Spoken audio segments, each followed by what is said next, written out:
प्रचोदयात्। ॐ भूर्भुवस्सुवः। ॐ तत्सवितुर्वरेण्यं भर्गो देवस्य धीमहि धियो यो नः प्रचोदयात्। वेद और स्मृति के द्वारा कर्तव्य को जानना चाहिए। स्मृति अर्थात मनुस्मृति जैसी। मनुस्मृति के अंदर समाज व्यवस्था कैसी हो, वर्ण व्यवस्था कैसी हो, आश्रम व्यवस्था कैसी हो, संस्कार बच्चों के कैसे करें, राज व्यवस्था कैसी हो, कानून कैसा बनाए, ये सब व्यवस्थाएं दी हुई हैं। कुछ लोगों ने इसमें प्रक्षेप मिलाया है, उसको निकालकर विशुद्ध मनुस्मृति आर्य समाज की ओर से छापी गई। उसके द्वारा जाने कर्तव्य अकर्तव्य क्या है। इनके अलावा सदाचार, सद्पुरुषों का आचरण, क्योंकि आचरण के द्वारा हम जान सकते हैं कि हमें क्या करना चाहिए। अच्छे धर्मात्मा लोग, परोपकारी लोग जो आचरण करते हैं, प्रायः लोग उनका अनुगमन करने लगते हैं। किंतु इन तीनों परिस्थितियों में अनेक बार बड़ी भारी दुविधाएं उपस्थित हो जाती हैं। वेद की आज्ञा का पालन, जरा थोड़ा सा विचार करें। महाभारत के पश्चात वेदों का पठन पाठन अवरुद्ध हो गया। ब्राह्मणों ने वेदों का स्वाध्याय करना बंद कर दिया। जब ब्राह्मण वेदों से विमुख हुए तो क्षत्रियों को, वैश्यों को कौन पढ़ाए। परिणाम ये हुआ कि समाज के अंदर जो वेद विरोधी विचारधारा वाले लोग थे, वाम मार्गी लोग थे, उन्होंने वेदों का स्वरूप विकृत कर दिया।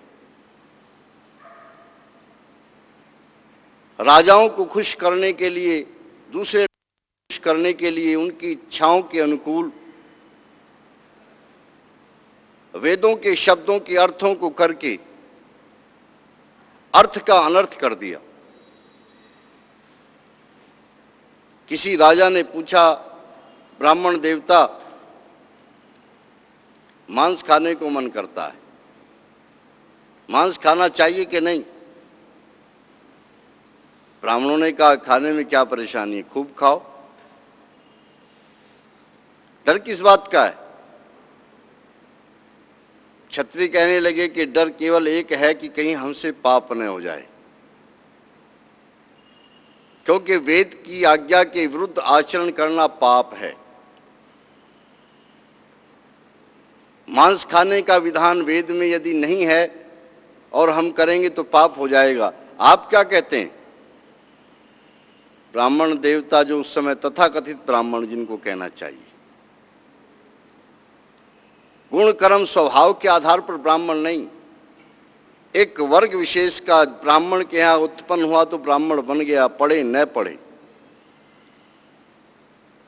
उन्होंने कहा कि आप जी भर के मांस खाओ, कोई पाप नहीं होगा। क्यों? क्योंकि आप खाने की बात करते हैं। वेदों में तो मांस की आहुति देने का विधान लिखा है। गौ में दियज, अश्व में दियज, अजा में दियज वेदों में दिया है। इन सब शब्दों के अर्थ अलग हैं, द्व्यार्थक शब्द हैं ये। गो गाय को भी कहते हैं, गो सूर्य की किरणों को भी कहते हैं, अजा बकरी को भी कहते हैं, अजा प्रकृति को भी कहते हैं, अश्व राष्ट्र को भी कहते हैं, अश्व घोड़े को भी कहते हैं। इसी प्रकार से मेद शब्द का अर्थ है, मेद बढ़ाने को भी कहते हैं और मेद मारने को भी कहते हैं। तो यहां पर बढ़ाना अर्थ न करके उन लोगों ने अर्थ कर दिया मारना। अजा का अर्थ प्रकृति करके अर्थ कर दिया बकरी, अर्थात यज्ञ में बकरी को मार करके उसकी आहुति दे दो उसके मांस की, ये अजामेद यज्ञ हो गया। घोड़े को मारकर उसके मांस की आहुति दे दो, अश्वमेध यज्ञ हो गया। मनुष्य को मार दो, उसकी बलि चढ़ा दो, नरमेध यज्ञ हो गया। गाय को मारकर उसके मांस की आहुति दे दो, गौमेध यज्ञ हो गया। क्षत्रियों से कहा आप खाने की बात करते हैं, यहां तो यज्ञ में आहुति देने की बात लिखी है। कोई पाप नहीं होगा, आप निसंकोच होकर जितना खाना चाहे उतना मांस खाएं। मांस खाना शुरू कर दिया, फिर आकर के पूछा महाराज एक और परेशानी आ गई, मांस के साथ साथ शराब पीने को भी मन करता है, अब क्या करें। जिनके संरक्षण में जिनका अधिकार था, जिनका कर्तव्य था वेदों का ज्ञान देना, यथार्थ ज्ञान देना, उन्होंने अनर्थ कर दिया। कहा कि शराब पीने को मन करता है तो शराब पियो। महाराज कुछ पाप हो जाएगा कि कोई पाप नहीं होगा। क्यों? वेद के मंत्रों में सोमरस का बहुतायत से वर्णन आया है। ये सोमरस और कुछ नहीं है, सोमरस तो शराब को ही कहते हैं। जबकि यथार्थ यह है कि सोम एक औषधि का नाम है जो बहुत अधिक बल प्रदान करती है, लेकिन वहां अर्थ सोमरस का शराब कर दिया, खूब शराब पियो। शराब पीना प्रारंभ कर दिया राजपुरुषों ने। जब शराब और मांस अंदर चला गया तो व्यभिचार को मन अपने आप करता है। उन्होंने आकर के पूछा महाराज अब तो तीसरी परेशानी उत्पन्न हो गई, मांस और शराब के साथ व्यभिचार करने को भी मन करता है। अब तो वेद के मंत्रों का वाममार्गी भाष्य, अश्लील भाष्य होना प्रारंभ हुआ। गोरखपुर में एक बृहस्पति नाम के राजा राज करते थे। उनके यहां इसी प्रकार के वाममार्गी वेद भाष्यकार रहते थे। उन्होंने कहा महाराज आप यदि राज्य में सुख शांति चाहते हैं तो यज्ञ करें। कैसे यज्ञ करें? यजुर्वेद का बड़ा प्यारा मंत्र है। वैसे तो हर कर्म कांड में पंडित लोग आज भी बोलते हैं, गणानाम त्वा गणपतिं हवामहे, प्रियानाम त्वा प्रियपतिं हवामहे, निधीनाम त्वा निधिपतिं हवामहे। मंत्र का अर्थ तो बहुत अच्छा है। गणपति परमपिता परमात्मा को भी कहा जाता है, गणपति राजा को भी कहा जाता है। लेकिन यहां अर्थ किया कि महाराज आप इस वेद मंत्र के अनुकूल आचरण कीजिए। क्या अर्थ है इसका? जो अर्थ किया गया उसको सार्वजनिक रूप से कहा जाना संभव नहीं। किसी का इस मंत्र के अर्थ को देखने का मन करे।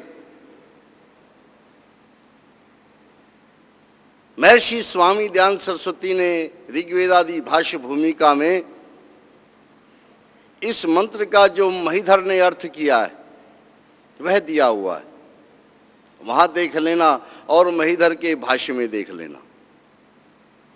शर्म को भी शर्म आ जाए, इतना अश्लील भाष्य। लेकिन वेद के प्रति आस्थावान था, वेद ने आज्ञा दी है तो कोई बात नहीं, ऐसा ही करेंगे। उसकी पत्नी का घोड़े के साथ संग कराया गया। परिणाम स्वरूप पत्नी मर गई। मरना ही था उसको तो, अब तो बैरागी हो गया। राजपाट भाई को सौंप दिया साधु वेश धारण किया और समाज में निकल पड़ा। लोगों के बीच में जाकर उसने घोषणा किया, लोगों वेदों को नहीं पढ़ना। क्यों? क्योंकि वेद तो धूर्त भांड निशाचरों के बनाए हुए। त्रयोवेदस्य कर्तारे धूर्त भांड निशाचरे। वेद तो धूर्तों के, भांडों के, निशाचरों के, राक्षसों के बनाए हुए। लोगों ने पूछा, आप वेदों के विषय में ऐसी बात कैसे कह रहे हैं? बृहस्पति ने प्रश्न किया, अच्छा ये बताओ, घोड़े का स्त्री के साथ संग करने की बात कौन कर सकता है? कोई अच्छा पुरुष कर सकता है या कोई धूर्त पुरुष कर सकता है? सभी लोगों ने कहा कि यह तो धूर्तों का काम है, अच्छा व्यक्ति ऐसी बात नहीं कह सकता। बृहस्पति ने कहा, ये वेद कह रहे हैं। दूसरा प्रश्न किया, ये बताओ, व्यर्थ की स्तुति निंदा कौन किया करता है? ये भांड किया करते हैं। विद्वान तो सदैव जो सत्य है उसको वैसा ही कहते हैं। बृहस्पति ने कहा, ये वेद कह रहे हैं। शराब को पीने की, मांस को खाने की बात कौन कर सकता है? लोगों ने कहा, राक्षस करते हैं। बृहस्पति ने कहा, ये वेद आदेश कर रहे हैं। इसलिए वेद धूर्तों के, भांडों के, निशाचरों के बनाए हुए। लोगों ने उनसे पूछा, फिर क्या करें महाराज? वेदों को तो पढ़ने को आप मना कर रहे हैं, करें क्या? बृहस्पति ने कहा, यावत जीवेत सुखम जीवेत तृणम कृत्वा घृतम पीवेत भस्मीभूतस्य देहस्य पुनरागमनम कुतः। ये जो वेदों में पुनर्जन्म की बातें, ईश्वर को मानने की बातें, स्वर्ग नरक की बातें कही गई हैं, सब बकवास हैं। धर्म कर्म की बातें सब बकवास हैं। बस जीवन का एक ही लक्ष्य होना चाहिए, सुख से जीना। जब तक जियो सुख से जियो। यदि उधार लेकर घी पीने की स्थिति आ जाए तो खूब पियो। क्यों? पुनर्जन्म होगा नहीं, किसको आना है फिर? ये देह ऐसे ही नष्ट हो जाएगी। वेदों के अर्थों का अनर्थ किया, वेद विरुद्ध मत इस देश के अंदर खड़े होते चले गए। लोगों ने कहा कि वेद में सती प्रथा का विधान है, सती प्रथा का विधान है। कैसे कह दिया सती प्रथा का विधान है? कि वेद मंत्र कह रहे हैं। स्त्री को पुरुष के साथ में जब वह मर जाए उसके साथ में जिंदा जला दो, वह सती माता हो जाएगी। उसका मंदिर बनवाओ, उसकी पूजा अर्चना करो। वेद का नाम ले लेकर के लोगों ने ये मान्यताएं समाज में स्थापित कर दी। सामान्य जनों से उस समय ये उपदेश किया जाता कि वेद में जो कहा गया है उसका अनुकरण करो, उसका अनुगमन करो। तो लोगों ने इसी बात को मानकर तो इन चीज़ों को बढ़ावा दिया। कोई बात नहीं, बुरी है कि अच्छी है, हमें पता नहीं, वेद कह रहा है इसलिए करें। इसलिए स्वामी दयानंद सरस्वती ने कहा कि वेदों को पढ़ने से पहले व्याकरण, निरुक्त, दर्शन, उपनिषद, ब्राह्मण ग्रंथ, इनको ध्यान से पढ़ो। तब आप वेद मंत्रों के सही अर्थों को समझ पाएंगे। क्योंकि ब्राह्मण ग्रंथ वेद मंत्रों के व्याख्या भाग है। सामान्य संस्कृत की दृष्टि से आप पढ़ेंगे तो अश्व का अर्थ घोड़ा ही मिलेगा, लेकिन आप ब्राह्मण ग्रंथों को पढ़ेंगे तो वहां अश्व का अर्थ राष्ट्र दिया हुआ है। आप सामान्य दृष्टि से पढ़ेंगे, चक्षु का अर्थ नेत्र ही लिखा मिलेगा, लेकिन वहां ब्राह्मण ग्रंथों में चक्षु का अर्थ जमदग्नि दिया हुआ है। सामान्य दृष्टि से आप पढ़ेंगे तो विष्णु का अर्थ ईश्वर ही लिखा मिलेगा, सर्वव्यापक ईश्वर लिखा मिलेगा, लेकिन वहां विष्णु का अर्थ यज्ञ दिया हुआ है। यज्ञो वही विष्णु, यज्ञ का अर्थ विष्णु है। वेद के मंत्रों में जो यौगिक अर्थ हैं, शब्दों के जो यौगिक अर्थ हैं, जो उनके भाव हैं, वो इन ग्रंथों में समझाए गए। इसलिए वेद में यदि भ्रांति उत्पन्न हो जाए तो इन ग्रंथों को पढ़कर, हम स्मृति आदि ग्रंथों को पढ़कर सन्मार्ग को अपना सकते हैं। लेकिन मनुस्मृति में भी मैंने बताया बहुत सारे प्रक्षेप लोगों ने मिला दिए, जिनको लेकर के आज समाज में बहुत बड़ा बाबेला मचा हुआ है। मनु जी ने ये कह दिया, मनु जी ने ये कह दिया, लोग पढ़ते हैं नहीं, मनुवादी शोर मचा रहे हैं,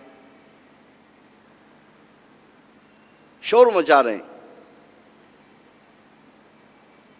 मनु को किसी ने पढ़ा नहीं, मनु को किसी ने जाना नहीं, जाना तो केवल उन अंशों को जो बाद में मिलाए गए। इसलिए उन अंशों को निकाल कर पढ़ें। सदाचार, सत्पुरुषों का आचार, यहां तो बहुत बड़ी भ्रांति उत्पन्न हो जाती है, क्योंकि समाज के अंदर छद्म वेश धारण करके बहुत सारे सदाचारी बने घूमते हैं। हम संत हैं, हम महात्मा हैं, हम गुरु लोग हैं। व्यक्ति समझेगा कि ये सदाचार है, इनका आचरण अनुकरणीय है, लेकिन वहां तो धोखा है। वहां तो ऊपर से कुछ और हैं, अंदर से कुछ और हैं, वहां भी भूल हो सकती है। तो चौथी जो बात दी है यहां, वह बहुत काम की है। स्वस्य च प्रियम आत्मन है। हर तरफ आपको धोखा मिल सकता है, हर तरफ आप भटक सकते हैं, किंतु आत्मा के द्वारा आप कभी भटक नहीं सकते, क्योंकि आपका आत्मा वेद के जिस अर्थ को स्वीकार करता है, वेद के अर्थों को आप आत्मा पर घटा कर देखिए। एक व्यक्ति ने कहा, आप नहीं मानते कि वेदों में सती प्रथा है? उनका मानने न मानने की बात ही नहीं है, वहां सती प्रथा का विधान हो ही नहीं सकता। क्यों नहीं हो सकता? क्योंकि आत्मा के अनुकूल नहीं है। स्वस्य च प्रियम आत्मन का अर्थ है कि आपको दूसरों के द्वारा जो व्यवहार अच्छा लगता है किया हुआ, वैसा ही व्यवहार दूसरे के साथ करना। जो आप दूसरों से अपने लिए व्यवहार चाहते हैं, वही व्यवहार दूसरों के लिए करना, इसका नाम है स्वस्य च प्रियम आत्मन है। मैं उन लोगों से कहता हूं, श्रीमान जी,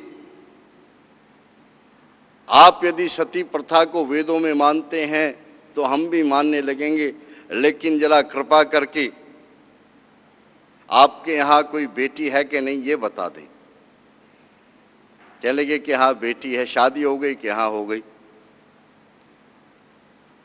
जिस दिन आपकी बेटी का पति मरे, उस दिन आप अपनी बेटी को उस पति के साथ जलने के लिए आज्ञा दे देना।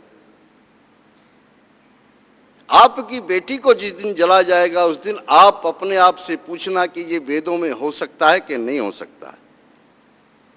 आप स्वयं कहेंगे कि वेदों में ये आज्ञा नहीं हो सकती। क्यों?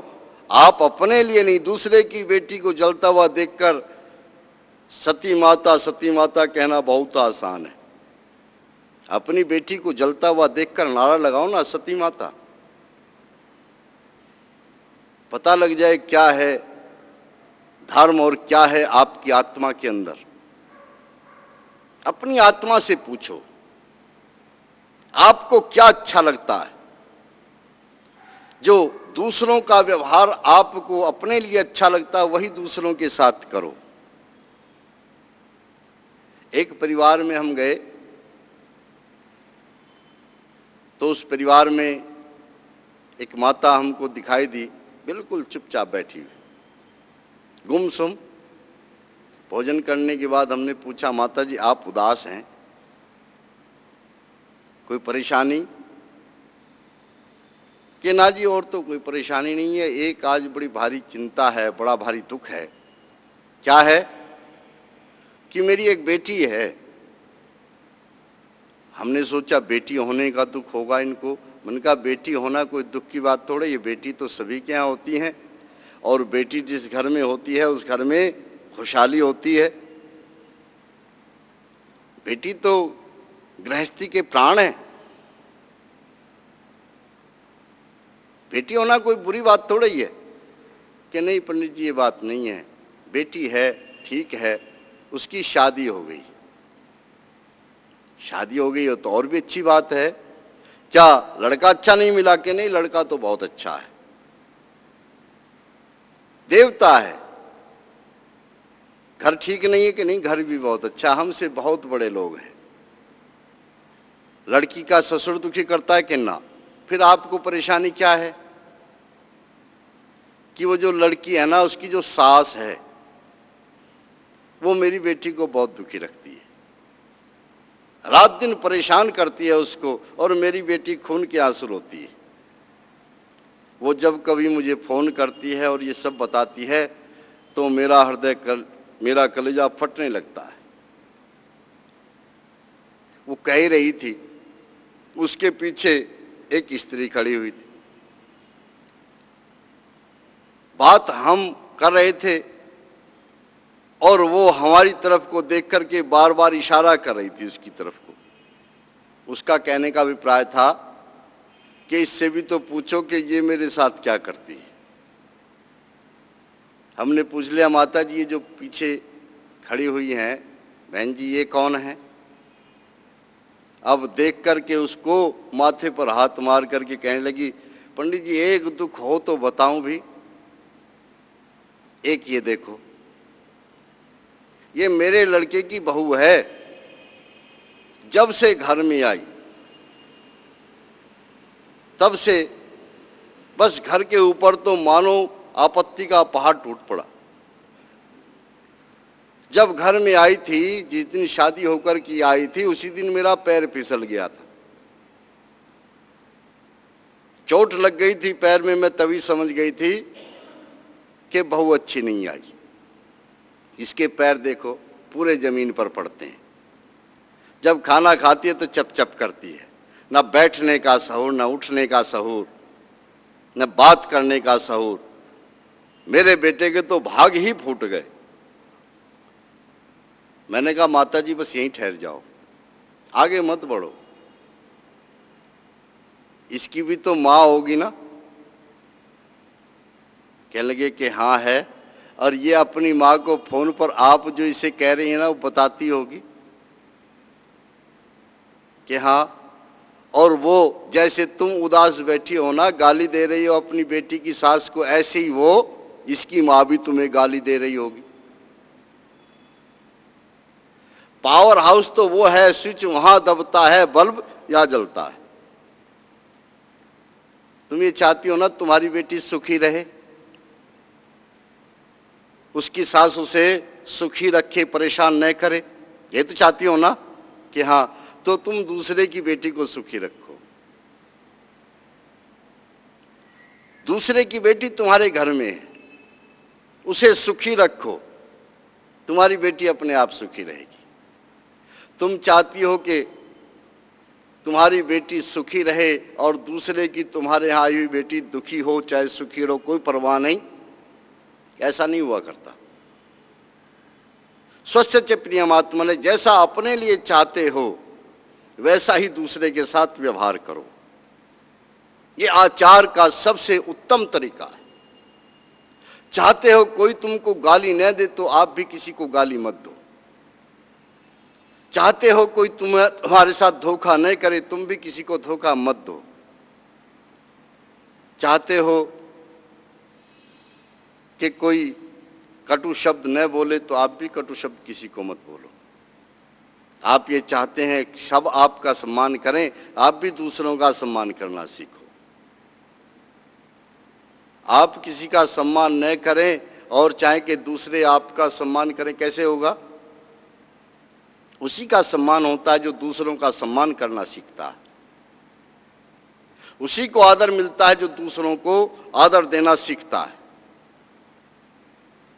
स्वस्य च प्रियमात्मना, ये धर्म के 4 लक्षण हैं, 4 चिन्ह हैं। वेदानुकूल आचरण करते चले जाएं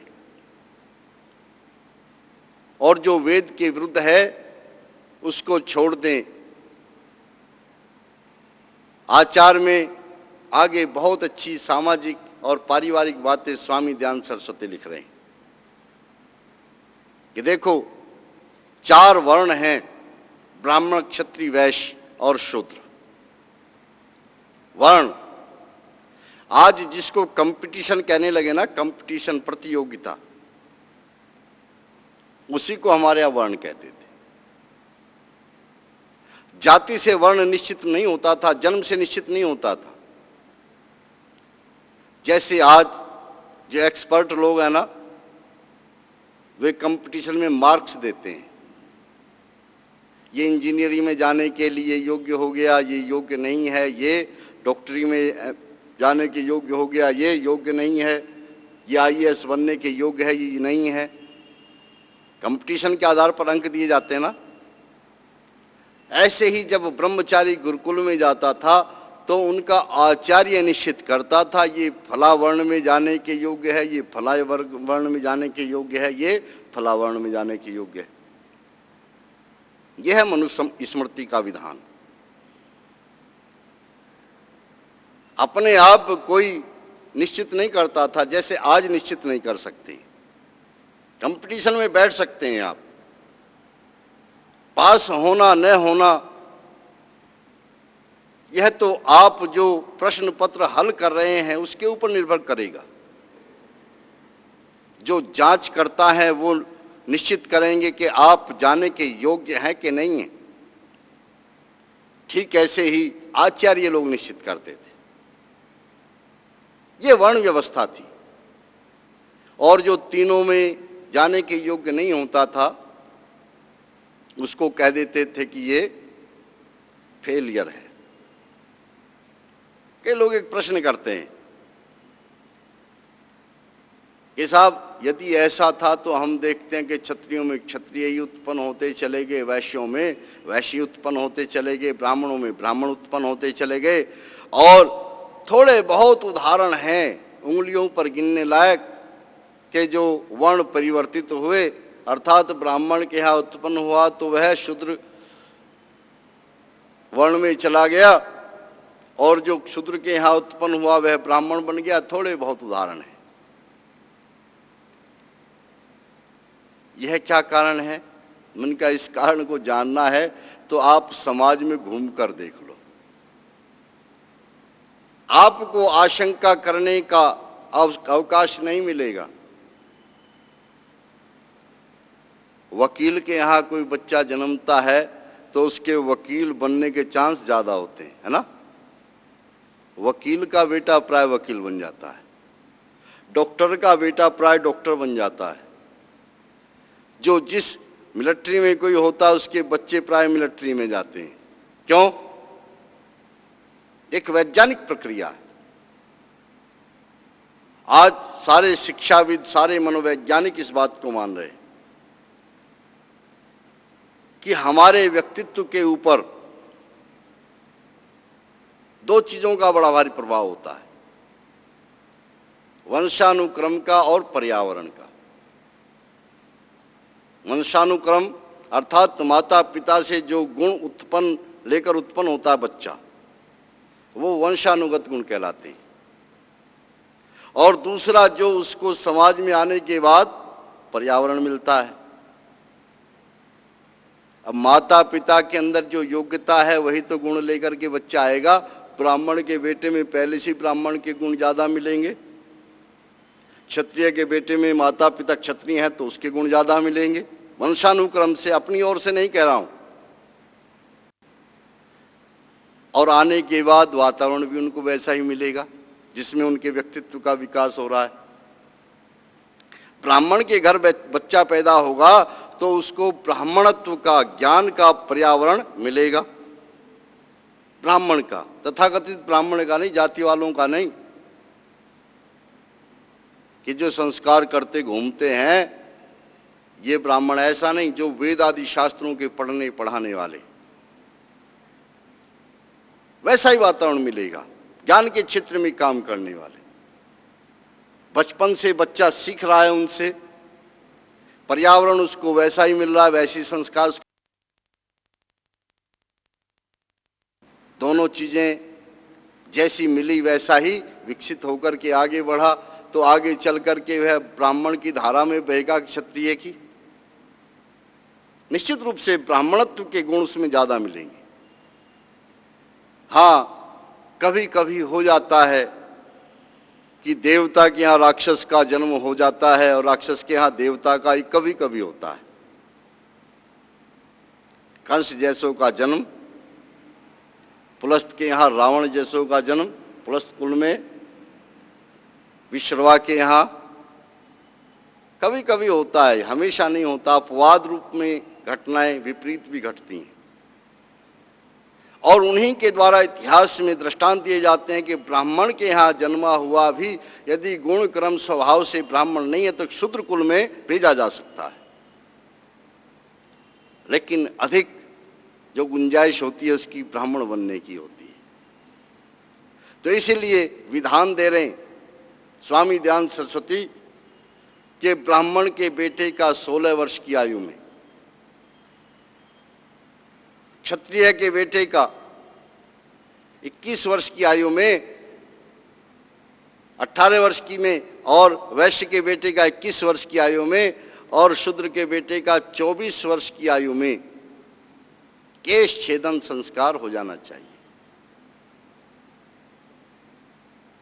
अर्थात स्वामी दयानंद यहां कह रहे हैं कि मूछ, दाढ़ी और सिर के बाल मुंडवा देने चाहिए। सिर के बालों के विषय में तो थोड़ी उन्होंने सुविधा भी दे दी कि मौसम को देखो, अधिक गर्म प्रदेश है तो वहां सिर के सारे बाल मुड़वा दो, ठंडा देश है तो वहां बाल रखो। लेकिन दाढ़ी और मूछ के विषय में छूट नहीं दी, कहा कि दाढ़ी और मूछ को तो मुंडवा कर ही रहें। क्यों? क्योंकि एक तो भोजन आदि करने में असुविधा होती है, स्वामी ध्यान दे रहे हैं, भोजन आदि करने में असुविधा होती है, और दूसरा क्या है कि भोजन करने पर मूछ दाढ़ी में उच्छिष्ट लगा रह जाता है, झूठा लगा रह जाता है। कितनी भी सावधानी रखो, जो बाल हैं मूछ दाढ़ी के उनमें लगा रह जाता है। लेकिन आज तो हम देखते हैं कि दाढ़ी वालों की, सन्यासियों की बाढ़ आ रही है। मूछ दाढ़ी रख ली तो सन्यासी हो न हो लोग कहने लगते हैं महाराज। स्वामी दयानंद कह रहे हैं मूछ दाढ़ी को हमेशा मुंडवा कर रख रहें, कभी नहीं रखनी चाहिए, उच्छिष्ट लगा रह जाता है। इसमें उन्होंने ढील नहीं बरती है। इसके अलावा कैसा व्यवहार करें? समाज में हम देखते हैं छोटे बड़े के रूप में, छोटे बड़े का हमारा पैमाना क्या है? सफेद बाल हो गए सिर के, मुंह सफेद हो गए तो ये बड़ा है, और काले बाल हैं सिर के, दाढ़ी के, मूछ के तो ये छोटा है। ये पैमाना हमारा गलत है। स्वामी दयानंद जी लिख रहे हैं कि सुनो, बड़ा और छोटा कौन होता है चारों वर्णों में? ब्राह्मणों में विद्या से बड़ा होता है,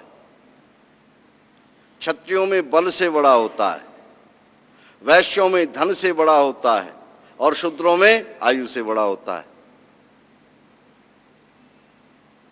ब्राह्मण कौन बड़ा? जो विद्या में बड़ा। क्षत्रियों में कौन बड़ा? जो बल में बड़ा। वैश्यों में कौन बड़ा? जो धन में बड़ा। और शूद्रों में कौन बड़ा? जो आयु में बड़ा। हर किसी पर आयु से बड़ा होना बड़े होने का पैमाना नहीं। यदि विद्या में बड़ा है, भले ही आयु उसकी बहुत कम है, तो भी वह सम्मान के योग्य है, पिता कहलाता है। उपनिषदों में तो पिता कहकर बच्चे को संबोधित किया। बड़ा वह है, वृद्ध उसी को कहते हैं। हमारे यहां हर व्यक्ति को कह दिया जाता है ये तो वृद्ध है जी, बड़ेपन का साहब इसको अधिकार है। ये तो देखो ये है कौन? यदि ये ब्राह्मण है तो देखो विद्या में बड़ा है कि नहीं, क्षत्रिय है तो देखो बल में बड़ा है कि नहीं, शूद्र है तो देखो आयु में बड़ा है कि नहीं। वह आयु की दृष्टि से बड़ा छोटा होता है। और देखो इस बात को लेकर के एक बहुत बड़ी आशंका का निवारण होता है। कई लोग रामायण के विषय में मुझसे प्रश्न करते हैं।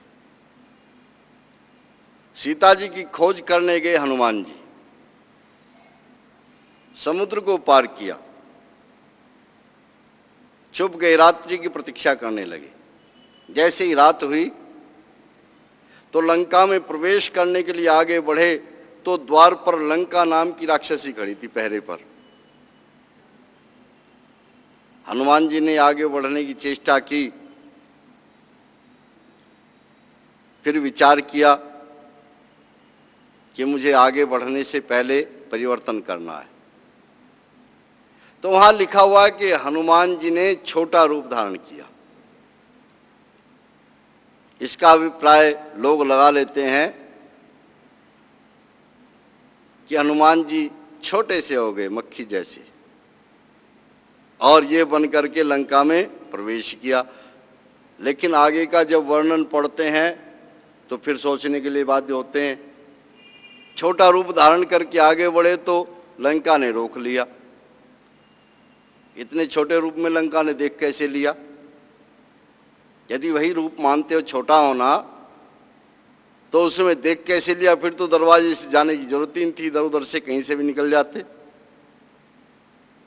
और रोका ही नहीं, कहा ए कहाँ जा रहे हो? हनुमान जी ने हाथ जोड़ करके कहा माता जी लंका को देखने जा रहा हूं।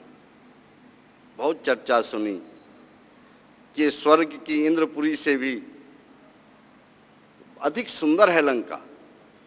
देखा नहीं, दिन में कोई जाने नहीं देता, इसलिए रात्रि का लाभ उठाकर देखना चाहता हूं लंका में कैसी कैसी अट्टालिकाएं हैं। लंका ने कहा पीछे हट, मेरे रहते हुए लंका में प्रवेश नहीं कर सकते हो। हनुमान जी ने देखा ऐसे बात नहीं बनेगी, एक मुक्का मारा लंका को, लड़खड़ा कर भूमि पर गिर पड़ी लंका। और खड़ी होकर घबरा कर कहा अच्छा कोई बात नहीं, लंका में जाना चाहते हो ना देखने की दृष्टि से, कि हाँ जाओ देखकर जल्दी लौट कर के आना। हनुमान जी लंका में प्रवेश कर गए। अब जरा विचार कीजिए, एक तरफ कहा जा रहा है हनुमान जी ने छोटा रूप धारण किया, और दूसरी तरफ कहा जा रहा है मुक्का ऐसा मारा कि लंका लड़खड़ा करके गिर पड़ी, मूर्छित हो गई। दोनों बातों में मेल नहीं, लेकिन बात तो ठीक है। छोटा रूप तो धारण किया था हनुमान जी ने। वो छोटा रूप क्या था, इस बात को देखकर बात समझ में आ जाती है। ब्राह्मणों में चारों वेदों के पंडित से 3 वेद का पंडित छोटा है, 3 वेद के पंडित से 2 वेद का पंडित छोटा है, 2 वेद के पंडित से 1 वेद का पंडित छोटा है। ये ब्राह्मणों में छोटे बड़े का पैमाना है। क्षत्रियों में राजा से मंत्री छोटा है, मंत्री से सैनिक छोटा है, सैनिक से दूसरा व्यक्ति छोटा है, साधारण सिपाही छोटे हैं। ऐसी वैश्यों में करोड़पति के सामने लखपति छोटा होता है, लखपति के सामने हजारपति छोटा है, और हजारपति के सामने जो सामान्य व्यापारी होते हैं छोटे होते हैं। शूद्रों में आयु से छोटा बड़ा माना जाता है।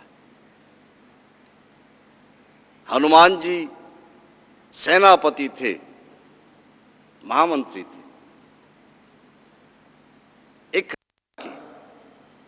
तो व्यक्तित्व वैसा ही था, वेशभूषा उसी प्रकार की थी। उसी वेशभूषा में हनुमान जी लंका में प्रवेश करते तो तुरंत पहचान लिए जाते, ये तो राजपुरुष हैं, लंका में क्यों जा रहे, कोई घुसने नहीं देता। इसलिए राजा का, राजपुरुष का वेश त्याग कर सज्जन पुरुष का, साधारण पुरुष का वेश धारण किया।